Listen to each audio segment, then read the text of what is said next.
Chers amis du diocèse, bonjour. Merci de nous retrouver comme chaque semaine autour de notre évêque et de ses invités. Samedi 4 juin, la communauté de l'Arche de la Ruisselée à Saint-Marc-d'Outillier va inaugurer et consacrer une nouvelle chapelle. Cette chapelle, elle porte le nom de Sainte-Germaine de Pibrac. Alors, pour nous parler de cette belle fête en perspective, nous avons Yann Convert, qui est le directeur de l'Arche. Bonjour Yann. Bonjour Rachel. Vous êtes avec Jocelyne qui habite à l'Arche. Bonjour Jocelyne. À l'Étincelle. Et au foyer de l'Étincelle. Voilà. Au foyer de l'Étincelle. Bien. Yann, on va commencer avec vous pour comprendre ce projet. Pourquoi une nouvelle chapelle? Une nouvelle chapelle parce que déjà on en rêvait à la Ruisselée déjà depuis un certain nombre d'années. Et puis on avait jusqu'à maintenant un petit oratoire de 20 mètres carrés qui était trop petit pour accueillir nos amis. Et de nombreux amis. Et du coup, est venu ce projet de chapelle d'agrandir et on est passé du coup d'un espace de 20 mètres carrés à pratiquement 80 mètres carrés pour pouvoir accueillir tous nos amis. Voilà. Et comment s'est fait le choix de ce nom de Sainte-Germaine de Pibrac? C'est une femme originaire de la Sarthe? Non, pas du tout. Elle est de Toulouse, enfin près de Toulouse. Il y a un sanctuaire qui est dédié. C'est une jeune femme qui était en situation de handicap, qui est décédée jeune, à une vingtaine d'années, qui a vécu au XVIIe siècle. Et en fait, il se trouve que pour cette chapelle, on voulait la confier à un saint, et en particulier, et entre Pâques et Pentecôte l'année dernière, on pensait la confier à Saint-Joseph, ou à Sainte-Famille, ou encore Sainte-Thérèse de l'Enfant Jésus. Et le 19 mars, Monseigneur Le Sceau, au moment de la pose de la première pierre, nous a parlé de Sainte-Germaine de Pibrac, que nous ne connaissions pas. Du coup, on a fait sa connaissance. On l'a mis aussi dans les possibles protecteurs de cette chapelle. Donc, on a mis des échanges au niveau de la communauté sur, chacun argumentait sur quel est le saint qui est le plus proche de son fils qui est un arche, et en présentant la vie de chacun des personnages. Et on a fait un vote le jour de la Pentecôte. À la grande surprise de tout le monde, c'est Sainte-Germaine de Pibrac qui l'a emporté. Moi-même, j'étais le premier surpris parce que je n'ai pas voté pour elle, mais les autres avaient 8 à 10 voix et Sainte-Germaine en a eu 22. Voilà, donc, et c'est pas fini parce que ensuite, les uns et les autres m'ont dit, mais Yann, une chapelle à Sainte-Germaine de Pibrac, ça serait bien qu'on ait des reliques aussi. Donc, bon, d'accord, très bien. Et du coup, avec le père Hubert, en lien avec Monseigneur Le Sceau, Père Hubert a écrit à Monseigneur de Galles, l'évêque de Toulouse, pour demander la possibilité d'avoir des reliques de Sainte-Germaine de Pibrac. Et donc, en novembre dernier, nous sommes allés chercher une petite délégation de la communauté de la Ruisselée, avec aussi une délégation de l'Arche de Toulouse. On est allé chercher les reliques de Sainte-Germaine. Ils sont maintenant qui vont être dans l'autel au moment de la consécration de la chapelle le 4 juin prochain. Alors Jocelyne, pourquoi c'est important qu'il y ait un endroit pour prier à l'Arche? Pour nous aider à prier, puis à inviter tout le monde, et puis les frères et sœurs, puis le foyer de l'Arche, les amis, et puis aussi les amis, puis et prier pour nous, pour vous toutes. C'est vraiment un lieu aussi d'intercession. Là. Voilà, on prie aussi beaucoup pour les intentions qui nous sont confiées. Jocelyne, le 4 juin, s'il y a des personnes qui ne vous connaissent pas bien, mais qui ont envie de venir, est-ce qu'ils peuvent venir le 4 juin? Oui, ils peuvent venir. C'est ouvert à tout le monde. Voilà, c'est ouvert à tout le monde. C'est une journée un peu de fête? Ouais, c'est ça. Un grand jour de fête. Voilà, on aime bien faire la fête à l'Arche. Ouais. Et là, c'est vrai que d'inviter largement, c'est notre grand souhait. Donc, voilà. Bienvenue à tous. Merci beaucoup Yann, merci Jocelyne. Père Hubert, vous êtes curé in solidum de l'ensemble paroissial Couronne Sud. Pour ceux qui ne voient pas trop de quoi il s'agit, c'est autour des Commois, Télocher, Mulsanne et bien d'autres. Est-ce que vous pouvez un petit peu nous parler de ce lien qui existe entre la communauté de l'Arche et votre communauté paroissiale?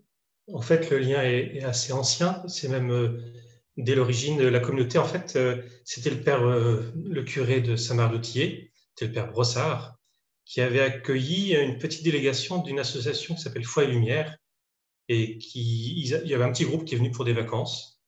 Ils étaient 4-5, il y avait le père Morin aussi avec, Jean-Louis Morin. Et puis, je pense qu'ils se sont bien plu. Et c'est à cette période il y avait des petites maisons de l'Arche Jean Vanier qui se construisaient.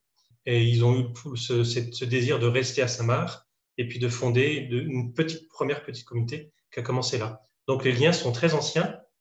C'est des liens qui a nourri la communauté puis la paroisse. Donc il y a beaucoup de paroissiens qui, au fur et à mesure des années, se sont investis dans la communauté. Et ça a beaucoup coloré, alors d'abord la paroisse de Saint-Marc, puis après quand ça s'est un petit peu étendu, paroisse de Télocher.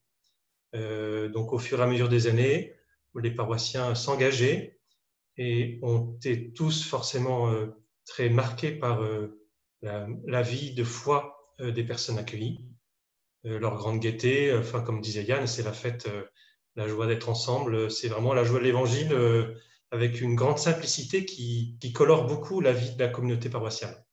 Et c'est encore vrai aujourd'hui.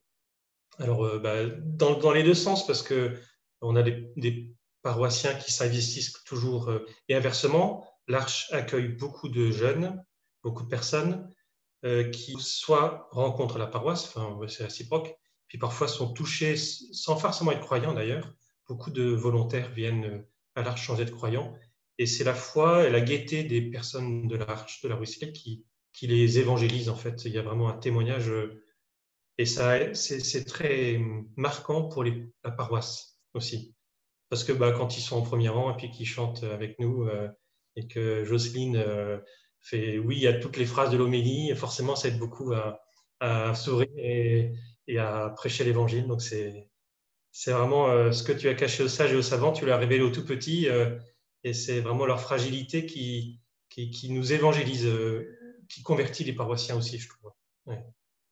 Merci, Père Hubert. Je crois que vous accompagnez la communauté de l'Arche, en fait. Ils ont un prêtre accompagnateur? Depuis 6 ans, je suis sur la paroisse des Comois et de l'ensemble paroissial.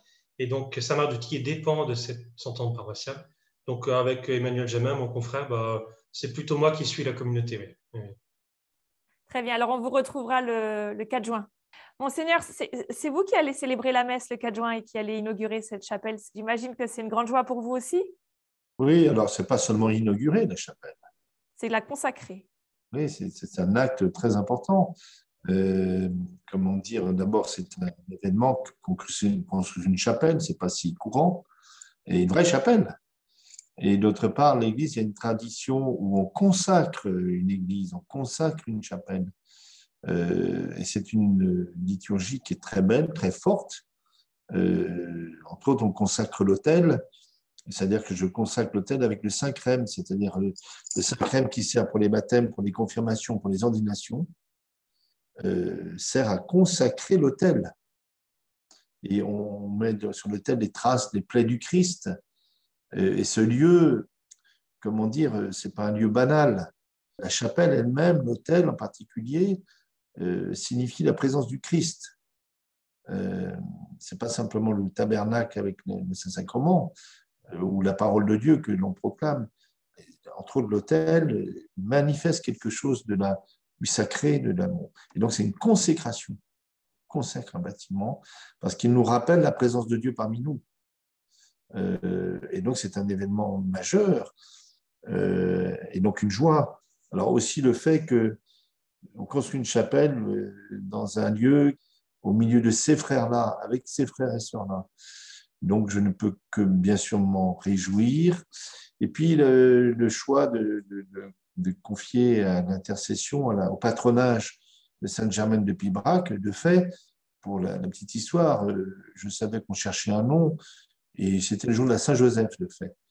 Et je m'étais dit, pourquoi il ne prendrait pas Saint-Joseph? Et c'est dans la voiture, j'en ai en voiture, tout d'un coup, je me suis repensé à Sainte-Germaine de Pibrac, dont je n'avais pas fait mémoire depuis au moins 20 ans, mais ça m'est revenu en mémoire. Je me dis, mais il y a bien aussi des personnes avec handicap qui ont été béatifiées ou canonisées, et j'ai pensé à elles. Donc, je me suis permis d'en dire 3 phrases pendant l'homélie, ou je ne sais plus à quel moment, mais vraiment, ce n'était pas prévu 10 minutes plus tôt. Hein. Il n'y avait aucun calcul. Et puis de fait, que nos amis de l'Arche aient choisi, ça me touche beaucoup et je pense que c'est un peu providentiel. Je me suis demandé si ce n'est pas Sainte Germaine elle-même qui s'est invitée alors qu'on ne l'avait pas invitée. Et donc ça surprend tout le monde, mais comment il y a quelque chose dans la vie, comme dans d'autres vies, il faut les regarder de près. La sainteté n'est peut-être pas là où on le pense, ou comme on le pense. Donc, je me réjouis de tout cela pour l'Arche de Mort, pour nos amis, pour le diocèse. Merci beaucoup, Monseigneur. Merci, Jocelyne, d'avoir été avec nous. Et alors, on se retrouve le 4 avec grande joie. Merci, Yann. Et merci, Père Hubert. Donc, on redit à tous ceux qui nous regardent, n'hésitez pas à venir. Vous êtes les bienvenus le 4 juin. La messe sera à 11 h à la chapelle Sainte-Germaine de Pibrac à Saint-Marc-d'Outillet, à la communauté de l'Arche de la Ruisselée. Merci à chacun et Monseigneur, on vous dit à bientôt. Merci, à plus. Merci, au revoir. Au revoir. Au revoir.